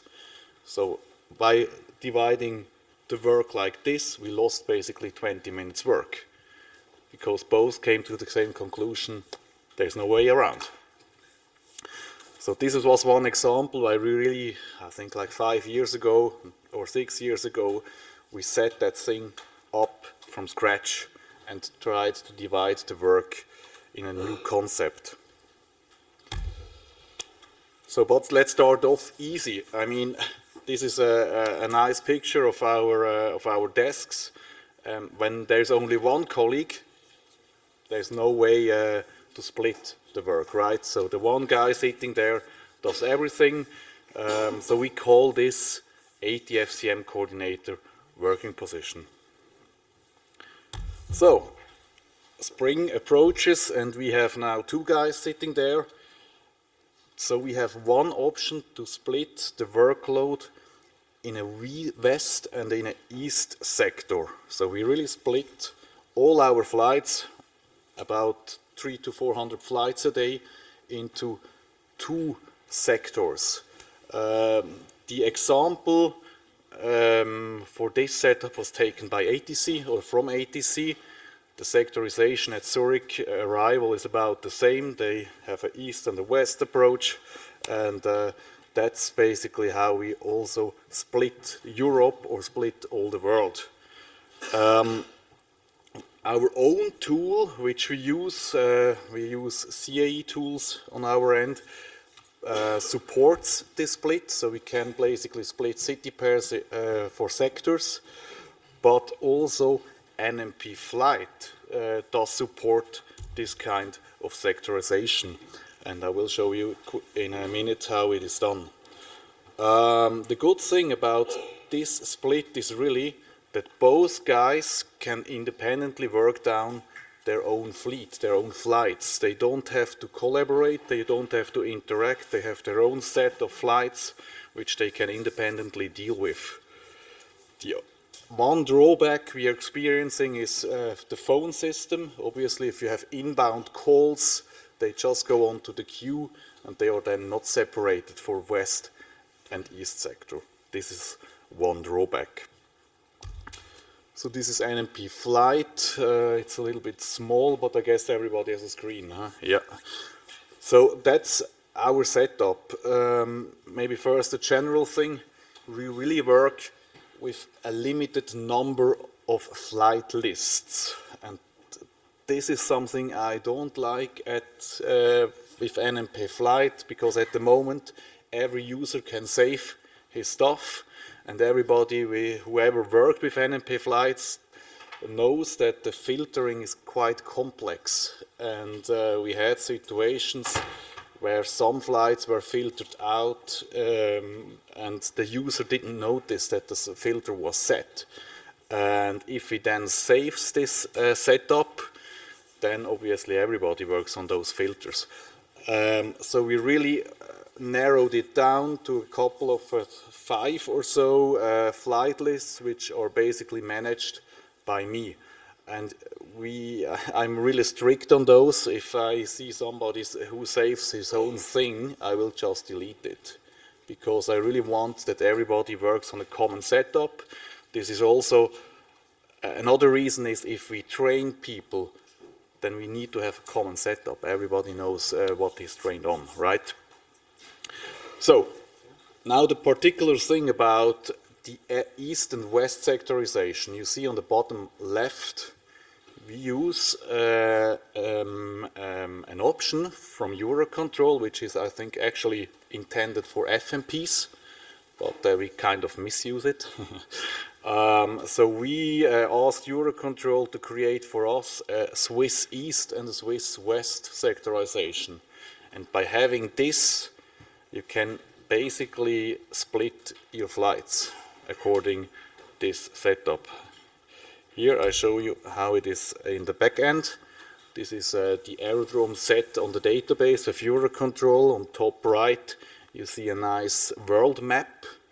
And you see that you can request from EUROCONTROL to have it set up really as you want.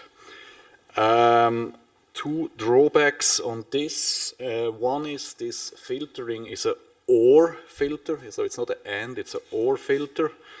And this leads to the situation that for a hub system, we have a multi-hub system, so we have a hub in Geneva and a hub in Zurich, that we can obviously not include Zurich and Geneva in this OR filter, otherwise we would have every flight on it.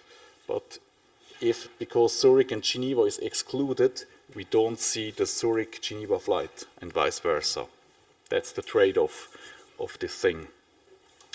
Another drawback back to here is if you use the aerodrome set, it goes, so the time filter of NMP Flight. You see on top left, you can basically set your time filter with a from and to time. Is not linked to EOBT or something else. It's dynamic. And as soon as you work with the aerodrome set, this time filter goes for the time at those aerodromes. So if you have a long-haul flight going to Sao Paulo, for example, and Sao Paulo is included in the Swiss West sectorization, the filtering takes the arrival time in Sao Paulo. So this is also kind of a filtering issue one has to think about, because if you don't set it up properly, your Sao Paulo flight will not be on the list. All right, so this helps really to split. I'd say on a normal day in summertime, this really helps to split the workload and have both guys working independently and efficiently. But as soon as we have a special situation, let's assume a French ATC strike, then everybody wants to work on the east sector, of course, and not on the west sector. So what we do on those instances, we have another setup. You see it here. We call it the reactive and the proactive sector. And now I'm coming back to the 2 hours border, which we have with the flight crews. So before 2 hours, we can do whatever we want. Within the 2 hours, we have to basically collaborate with the flight crews. And that's exactly the split we're having when working in this proactive and reactive concept. So the guy here in the picture, it's on the right side. He's the proactive guy. He can do with his flight whatever he wants to do. And the reactive guy on the left side, or she in that instance, she has to collaborate with the crew. She's really on the tight end. And with this setup, we filter the workload exactly according to this 2 hours per year. And again, our CAE tool allows to have a split with the 2 hours per year. So this also goes down to EOBT adjustments, to FLS, to rejects, and so on. Within STD 2 hours, the reactive side takes control. Outside the 2 hours, the proactive side takes control. How do we do it in NMP flight then? Yeah, we use the time filter. But as I said, the time filter is dynamic. And that's a little bit the drawback as well here. The time filter in that setup goes for the airborne time. And our briefing process is linked to the to STD, in relation to STD. So this is really a wish, if I can, to enhance that filter up there, up left, that we basically can set what time we filter, and not a kind of a dynamic filtering there. All right, now we have a proactive and a reactive working position. That means there need to be a kind of a handover between those working positions. So they need now to coordinate together. And that's really fancy with NMP flight. So we're using this node field quite heavily. So we type in whatever needs to be coordinated among those working positions. We use this delay function there, this I symbol and the tick, to really don't do the work twice when handing over the flight from left to right. And another thing we're using heavily is this tagging thing on the left. You see the star. You can have multiple colors there and tag your flight. Unfortunately, we cannot yet label it. So either you have to know by heart what green means, or you have to make like a legend on your monitor somehow. So this is also on the wish list somewhere. If EUROCONTROL, I'm sure that we like to label those tags as well. So that's for everybody clear. Yes, that's how we work. So those two concepts, they really, they were really good in the past. One also changes during a day. Maybe in the morning one works west or and east, and then later on we change to reactive, proactive. It really depends on the workload, on the kind of work. And this thing, those two concepts are now scalable. As I said, we work with up to 3 colleagues at the same time. So how do we do that? So the idea remains the same. We have, for example, a reactive and a proactive side, and then we just supplement it with a rerouter in the middle. So this guy in the middle is simply doing reroutes around regulations, and he is basically fed with work from the guy on the left or from the guy on the right.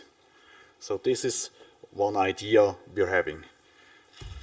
Obviously, again, the 2 hours between the proactive on the left, on the very left, and the reactive on the very right. Another idea we are applying is this thing here. We have a pure rerouting position on the very left and on the very right, with west and east, and in the middle the coordinator basically takes control of all the EOBTs, rejects, delay, FLS, whatever, and talks to the crew and basically hands over any rerouting task to the left or to the right. So this is then really dynamic, and as you can imagine, this would even be scalable up to 4 working positions or even more if you then divide it with proactive, reactive, west and east, and so on. So that's really it. That's our approach, how we manage ATFCM delays.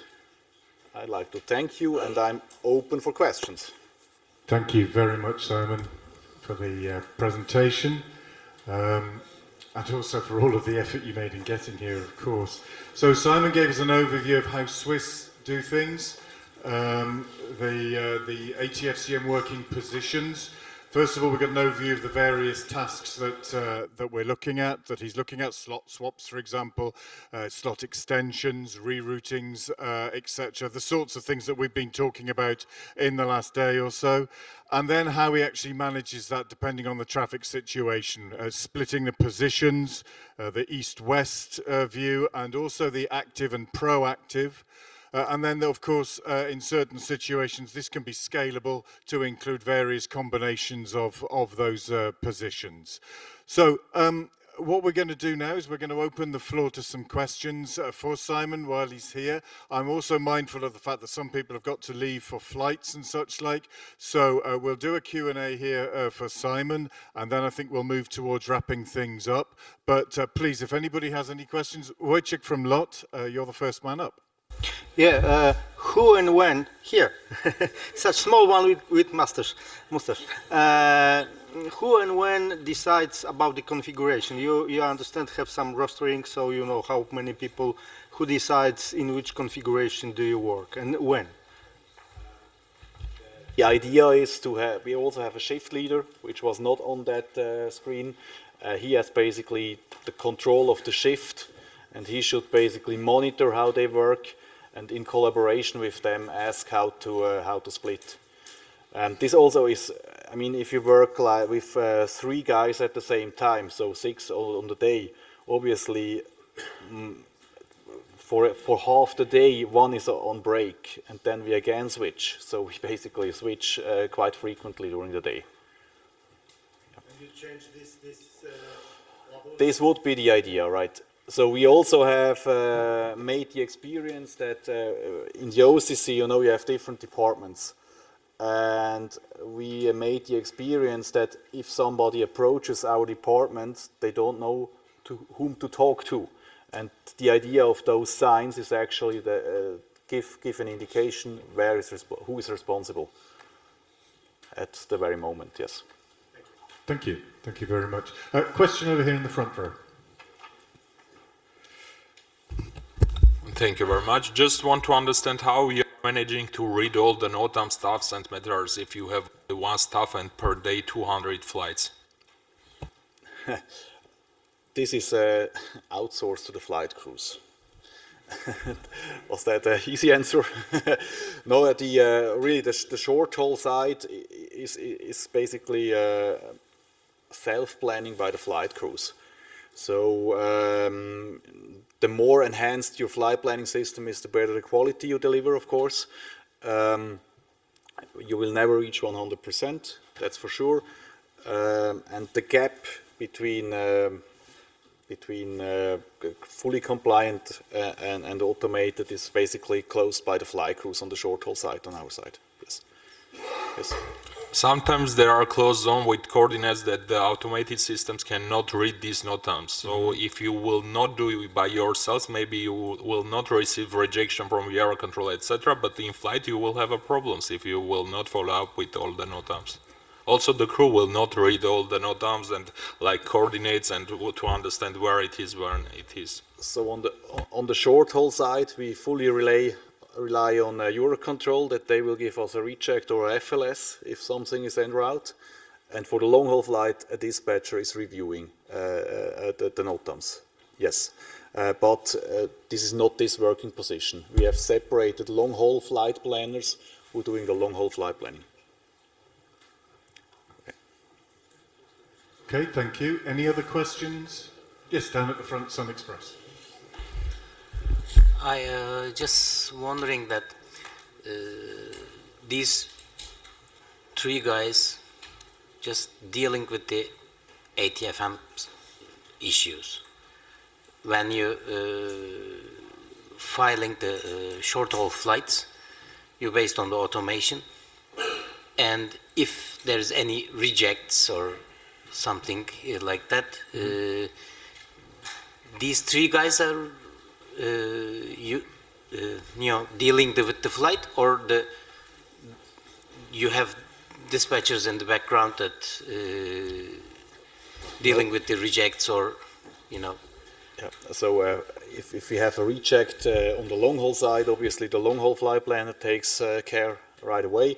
But if we have a reject on the short haul side, if I have to say, not many rejects we have. Luckily, we have about 10 a day. Those are dealt by this desk. Yes.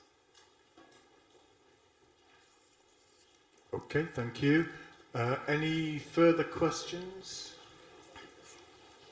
I think we're... anything on the QR at the moment, Chris? Nothing? No? Okay.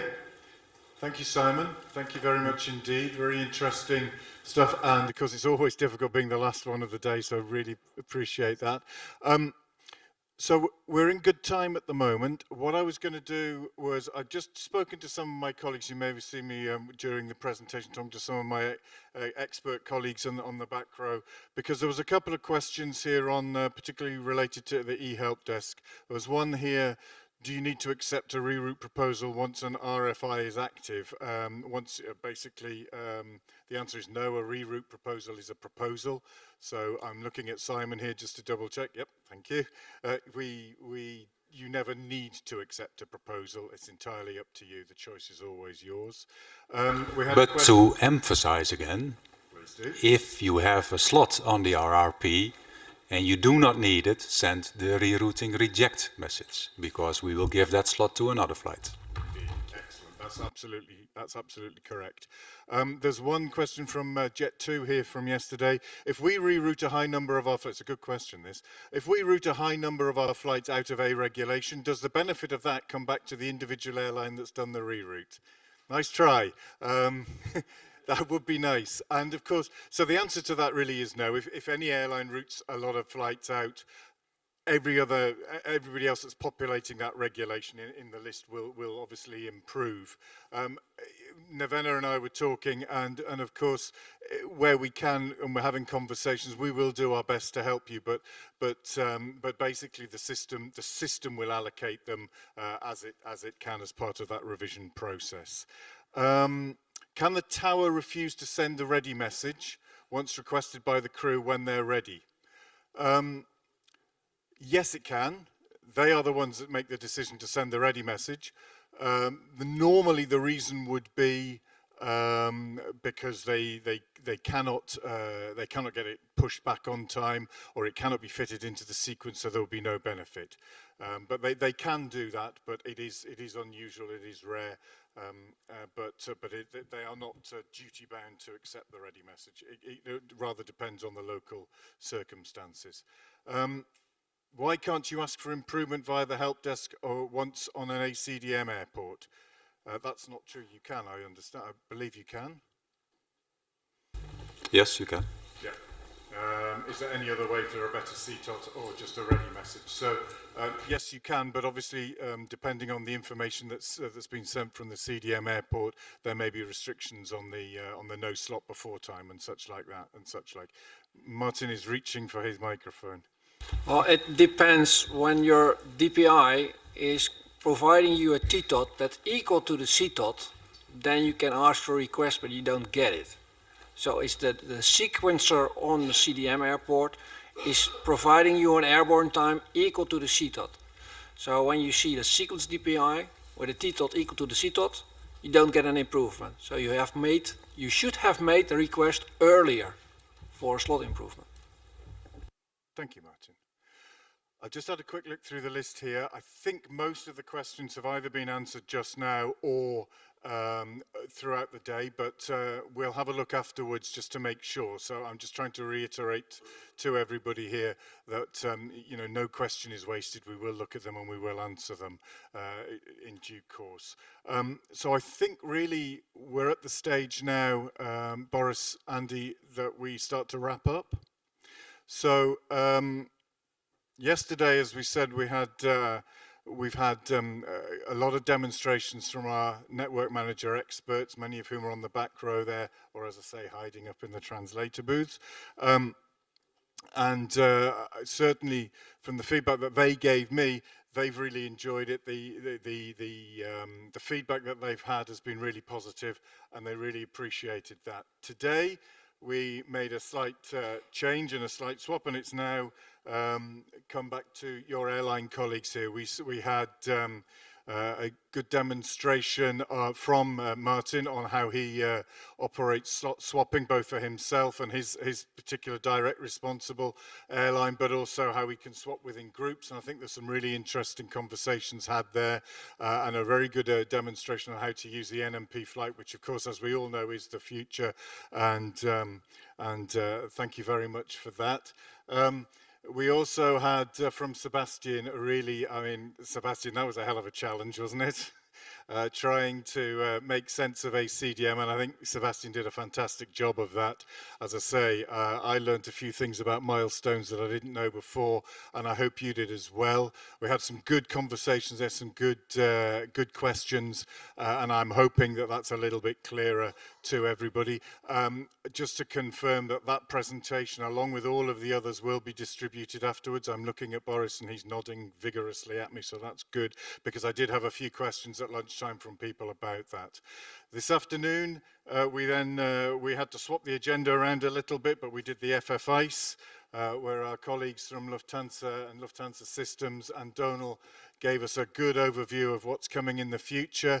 I think quite a few of the there's quite a few difficult things that still haven't been resolved that need to be looked at, but I think there are some challenges ahead with that, but again, it's the way forward.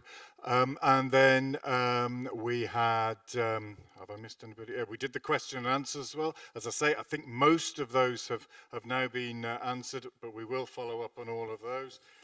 And then we had, last but not least, Simon, who made it all the way from Zurich today to give us his overview of how Swiss deal with the ATFCM delays and such like across the various multiple positions, and some good insights into how a large airline manages their workflows. I'm really amazed on a personal level. I said some stuff yesterday, but again, I reiterate, on a personal level, the level of engagement has been brilliant. I've been wandering around the room, as you know. It's mainly because I've got a bad back and I don't like sitting down for a great length of time. But no one's sitting doing their emails, or very few people sitting doing their emails.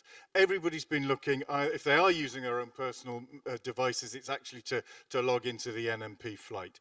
So that's really, really good, and I really appreciate that, because normally that doesn't happen in some of our events. So that's a real plus. I take that as a positive point. We're going to look at the future. That's why we need your feedback. More on that in a second, but we're going to look at the future. What do we do about this in the future? Do we do another event like this? Do we do it smaller, more focused? Do we do all those sorts of things need to be looked at? Your suggestions are really useful for that. And we want to know whether you've enjoyed this and whether you think it's been useful. So with that, I'm going to shut up now. Which is really difficult for me, you might notice. And I'm going to hand over to Boris, and he's going to make some closing statements. So thank you very much, and over to you, Boris. Thank you, Chris. Maybe before I really address to the audience in front of the team who was handling this event, was organizing this event, was preparing it, I would like to ask the audience, do you have any comments about the event, actually? Would you like to address something, to mention something? If not, thank you. If not, now, at the end of this, yes, please, sir. Why not? Let's continue our chat. Yeah, Matthias Stürbeck from Lufthansa Cargo. How many people, how many dispatchers are registered for this event? And thanks for the recognition for the dispatchers. Thank you very much. Actually, we stopped counting when we realized.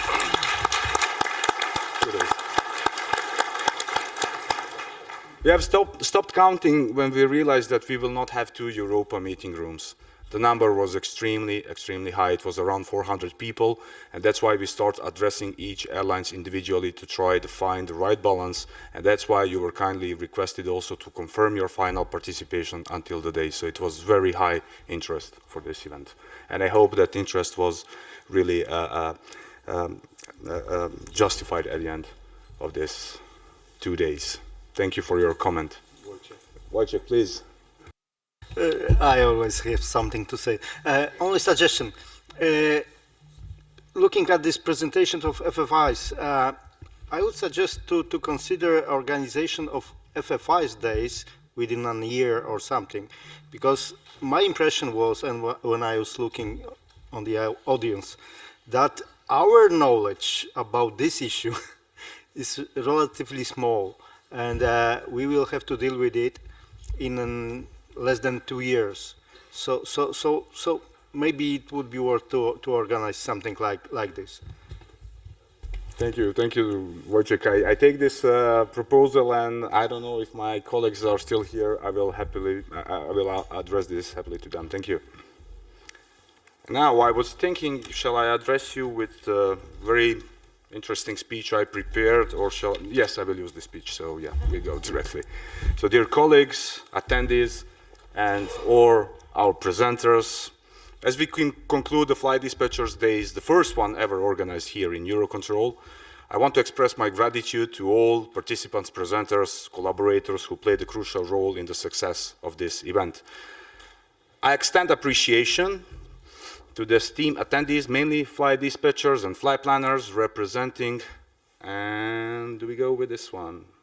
No, we don't. I can repeat my sentence. Representing mainly aircraft operators from all around the world.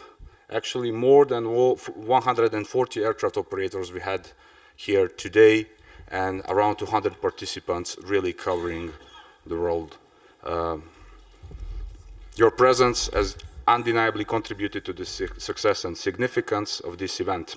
Special gratitude extends to esteemed presenters from renowned airlines who have generously shared their wealth of knowledge and experience. Presentations from KLM, FedEx, Lufthansa, and Swiss. Not only that they enriched understanding of proven practices, but set a benchmark for achieving operational excellence. Thank you very much. External collaborators and partners, your input, your discussions and engagement in those 2 days was exceptional, and actually it increased the value of it. So this collective effort was something that we should tackle, and we should be careful about it in the future to keep it on this level. Moving forward, I would like to express sincere appreciation to the colleagues from the EUROCONTROL and EUROCONTROL Network Manager for different domains, different units, especially my dear colleagues from the Network Manager Operations Centers and other staff who did a great, meticulous effort to organize, support this event, who was using their days off, holidays, to come here to prepare and to address individual points related to the organization. Your contribution, your knowledge was really very valuable. Special thanks to the representatives of IATA and Airlines for Europe supporting EUROCONTROL activities in the format of Aircraft Operators Liaison Cell. I would like to thank you for trusting that this event can be successfully organized in EUROCONTROL. While I'm concluding this really first part, I would like to say special thanks to our dear colleagues Natalie and Marie, who helped this event to pass without any difficulties and any problems, who were very much engaged in supporting all activities linked with organization and running of the event. So thank you very much. Thank you all. Flight dispatchers, their role is crucial in ensuring a safety and efficiency of air travel. EUROCONTROL Network Manager role is actually to help aircraft operators to support flight dispatchers and flight planners in planning and managing a flight, and also in identifying the more favorable routing options while addressing the delays of the network, still respecting their business requirements. Network Manager is here to motivate and technically assist aircraft operators and their crew and their team in improving flight planning capabilities by allowing access to procedure, operational solutions, and different NM Network Manager innovation. At the same time, it's important to find the right balance in optimizing the requirements of the different aviation stakeholders in the network to maintain the safety and to ensure adequate capacity. So over the last 2 days, we were engaged in the different discussions. We have seen the different demonstrations that were aimed to enhance understanding on how flight management operations can be done in support of the NM system and its tools. The main focus of the event was the enhancement of skills and knowledge in optimizing flight planning and flight management with the support of NM system tools. And It was also opportunity for networking, sharing of ideas, and addressing different challenges with the aim to further enhance interaction between network manager and the aircraft operator. Collaborative effort among the stakeholders is crucial, it's pivotal to ensure an efficient network that serves really collective interest. We have highlighted the significance of knowledge exchange, best practices, and operational excellence, with the goal of enabling the aviation community to benefit from the collective experience that was shared over the last 2 days. So, what is important as we conclude this event? I will try to remind what was said when it was opened by our dear moderators, Yolanda and Chris, but also Director Network Manager, is I invite you to share the knowledge you gain, best practices and ideas with your colleagues in your organizations, and to use this actively to enhance your operational practices. And for that reason, your commitment is crucial, and I trust that the knowledge acquired here will really positively impact your operation. Lastly, I would like to invite you to use this QR code that will also reach soon your email addresses, and that you will also find in the package shared before, to actually provide us with a feedback. Any comment, any suggestion, any proposal would be very valuable for organizing any future events. So please fill it in and share your opinion and your comments with us. So finally, on behalf of the Flight Dispatcher Days organization team, I extend appreciation to your active participation and your dedication. And we really look forward to welcoming you for the future collaborative effort. Thank you very much.